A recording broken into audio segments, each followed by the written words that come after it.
Students, कैसे हैं आप सब लोग? आई होप आप सब बहुत अच्छे हैं, बहुत अच्छे से वर्क कर रहे हैं, अपने साइड ऑफ अच्छे से देख रहे हैं, मैनेज कर रहे हैं। तो चलिए आज हम एक नया टॉपिक करने वाले हैं, that is our geometrical shapes.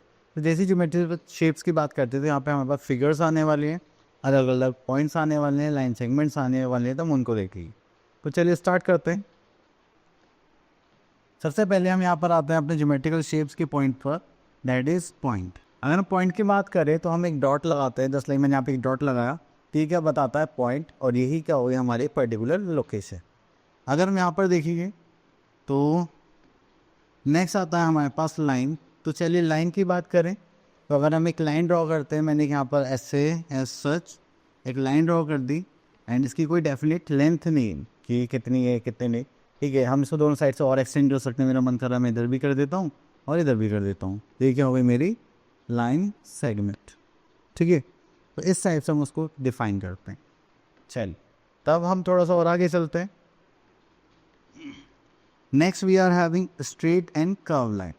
अगर आप देख रहे हैं कि मैंने एक वायर को पकड़ा है, वो टाइटली मैंने हैंग कर रखा है, तो वो क्या होगी हमारी स्ट्रेट लाइन। अगर मैं उसे थोड़ा सा भी लूज छोड़ दिया तो वो क्या हो जाएगी हमारी कर्व लाइन। अगर आप देखेंगे तो यहाँ पे कुछ भी एक बल नहीं है, एंड यहाँ पर क्या है, ये थोड़ी कर्व शेप में है, तो इसका मतलब ये क्या होगी हमारी स्ट्रेट लाइन, ये क्या होगी हमारी कर्व लाइन, ठीक है। चलिए उसके बाद आगे चलते हैं। तो उसके बाद हम चलते हैं यहाँ पर, तो ये आ गई हमारी एक्सरसाइज 9.1, ठीक है। तो यहाँ पर देखेंगे एक्सरसाइज 9.1 में हमारे पास यहाँ पर फिगर्स है, तो हमें बताएं tick the figure which are made by straight line and cross the figure which are made of curve line. अब देखिए ये हमारी स्ट्रेट लाइन से बनी हुई थी, इसमें हम टिक लगा देंगे जस्ट लाइक दिस, एंड ये हमारा सर्कल है तो उसमें हम क्रॉस लगा देंगे।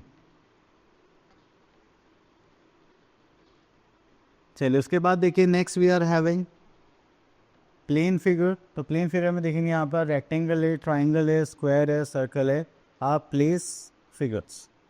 चलिए तो यहाँ पर हमने देखा ये हमारे पास क्या है, रेक्टेंगल है, this is triangle, this is square, this is circle, ठीक है। तो ये हमारी फिगर्स हो गई हैं। अगर हम यहाँ पर देखिए रेक्टेंगल में हमारे पास कितनी साइड्स आती हैं, तो यहाँ पर देखेंगे तो हमारे पास रेक्टेंगल एक शेप है, इसमें हमारे पास 4 साइडेड फिगर है। यहाँ पर ट्राइंगल देखेंगे तो यहाँ पे 3 साइड्स है हमारे पास, स्क्वायर में हमारे पास 4 इक्वल साइड्स हैं, एंड लास्ट यहाँ पे हमारे पास सर्कल है जिसकी क्या है, एक राउंड शेप है। चलिए अब उसके बाद आगे चलते हैं अपने एक्सरसाइज पर, दैट इज 9.2।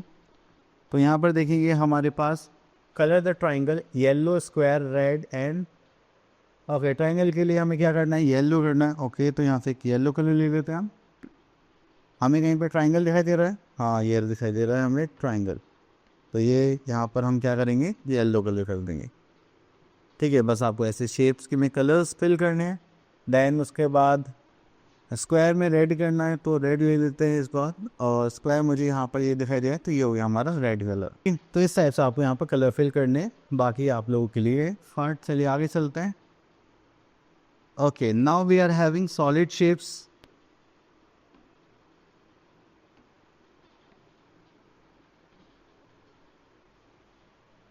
ठीक है, तो सॉलिड शेप में यहाँ देखते हैं कि जो हमारे पास 3D फिगर्स होते हैं, रियल लाइफ फिगर्स होते हैं, वो होते हैं हमारे सॉलिड शेप। तो यहाँ पर सबसे पहले हमने देखा यहाँ पर जस्ट लाइक क्यूबॉइड, ठीक है। तो क्यूबॉइड की बात कर रहे हैं, तो क्यूबॉइड में हमारे पास इस टाइप से फिगर आते हैं, इसमें एक होती है हमारे पास लेंथ, देन ये हो जाएगी ब्रेथ, और ये हो जाएगी हाइट, ठीक है। तो ये हमारे पास लेंथ, ब्रेथ एंड हाइट। तो अगर आप इसको देखेंगे तो हमारे पास क्यूबॉइड में कितने कॉर्नर्स होंगे, 8 कॉर्नर्स, 6 फ्लैट फेसेस होंगे मतलब सरफेसेस होंगे। यहाँ पर आपके पास 12 साइड्स होंगी मतलब एजेस होंगी, ठीक है। मतलब अगर आप इन साइड्स को काउंट करेंगे तो ये आपको 12 मिलेंगे, ठीक है। देन उसके बाद आता है हमारे पास ऑल फेसेस आर रेक्टेंगल। तो आप जो भी सरफेस देखेंगे तो आपको क्या शो करेगा, रेक्टेंगल की तरह शो करेगी। चलिए इसके बाद आता है हमारे पास क्यूब। अगर हम क्यूब की बात करें तो क्यूब है 6 फ्लैट फेसेस, तो इसके भी 6 फेसेस होंगे, एंड 8 कॉर्नर्स होंगे, एंड 12 एजेस होंगे। नेक्स्ट आता है हमारे पास स्फेयर। स्फेयर में हमारे पास यहाँ पर आता है कि हमारे पास इसके पास सिर्फ एक ही फेस होगा, दैट इज कर्व फेस, ठीक है। तो आप इसको किसी भी एंगल से देखेंगे तब भी आपको सिर्फ एक ही फेस दिखाएगा, चाहे ऊपर से चाहे नीचे से। Then it has no corner, तो यहाँ पर इसके पास कोई कॉर्नर नहीं है, ना ही कोई एज है। उसके बाद आते हैं हम लोग यहाँ पर कोन में। अगर हम कोन की बात करें तो यहाँ कोन हैज़ 2 फेसेस, तो 2 फेसेस है कोन में हमारे पास, ठीक है। तो फर्स्ट आ जाएगा हमारे पास प्लेन, देन 1 आ जाएगा कर्व, देन हमारे पास 1 कॉर्नर होता है इसमें, जस्ट लाइक आप यहाँ पे देखेंगे, एंड एक 1 एज होगी, ठीक है। वो कर्व एज होती है इसके टॉप पर ऐसे यहाँ पर। नेक्स्ट आता है हमारे पास सिलेंडर। अगर हम सिलेंडर की बात करें तो सिलेंडर में हमारे पास क्या होता है, 3 फेसेस होते हैं, एक curve face, 2 flat faces and 2 plane and 1 curve, ठीक है।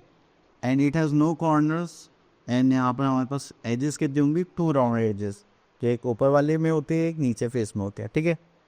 चलिए इसके बाद हम आगे चलते हैं। ओके, तो यहाँ पर आ गया हमारे पास एक्सरसाइज 9 चलिए एक्सरसाइज 9.3 में देखेंगे, fill in the blanks, a cube has dash corners. Cube के पास कितने कॉर्नर्स होते हैं, आई थिंक 8 कॉर्नर्स होते हैं, ठीक है। A cuboid has how many edges, 12 edges. तो ये प्रॉपर्टीज हमने अभी थोड़ी देर पहले ही डिस्कस करी, तो ये आप लोग कर सकते हैं। अब यहाँ पर बोलेंगे right the name for the following shape. अगर हम यहाँ पर देखें कि जो हमें डाइस दिखाई दे रहे हैं, ये शेप कैसी होती है, जस्ट लाइक क्यूब। चलिए इसके बाद आगे चलते हैं। अब ये टॉपिक हो गया फिनिश, एंड आई होप आपको ये टॉपिक अच्छे से क्लियर हो गया होगा। अब मिलते हैं नेक्स्ट वीडियो में, तब तक ऑल द बेस्ट।